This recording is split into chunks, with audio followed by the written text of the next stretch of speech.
Hi అండి. Welcome to Annapurni talks. ఇవాల్టి వీడియోలో టొమాటో, కోకోనట్‌తో బగారన్నం చేస్తున్నా. సూపర్ టేస్టీగా ఉంటుంది. ఫిష్ ఫ్రై వీడియో టైటిల్‌లో లింక్ ఇచ్చాను చూడండి.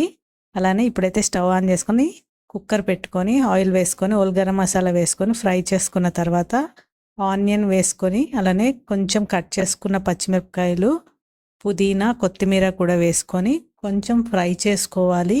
ఒక 50% ఫ్రై చేసుకున్న తర్వాత ఒక స్పూన్ అల్లం వెల్లుల్లిపాయ పేస్ట్ వేసుకొని పచ్చివాసన పోయేంత వరకు ఫ్రై చేసుకున్న తర్వాత దీంట్లో 2 పండు టమాటాలు కట్ చేసుకొని వేసుకొని 2 చెంచాల కొబ్బరి పొడి కూడా వేసుకొని తగినంత సాల్ట్ వేసుకొని కలుపుకొని మూత పెట్టుకొని మగ్గనివ్వాలి.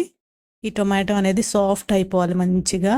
అప్పుడు ఒక గ్లాస్ బాస్మతి రైస్ కడిగి నానబెట్టుకున్నాను. అవి వేసేసి 1.5 గ్లాస్ వాటర్ వేసుకొని మూత పెట్టుకొని ఒక విజిల్ వచ్చిన తర్వాత ఇంకొక 30 సెకండ్స్ ఉంచి తర్వాత కట్టేస్తే మనకి చాలా చాలా టేస్టీగా బగారా రైస్ అయితే రెడీ అయిపోతుంది. మర్చిపోకుండా ఒక్కటే విజిల్ పెట్టుకోండి.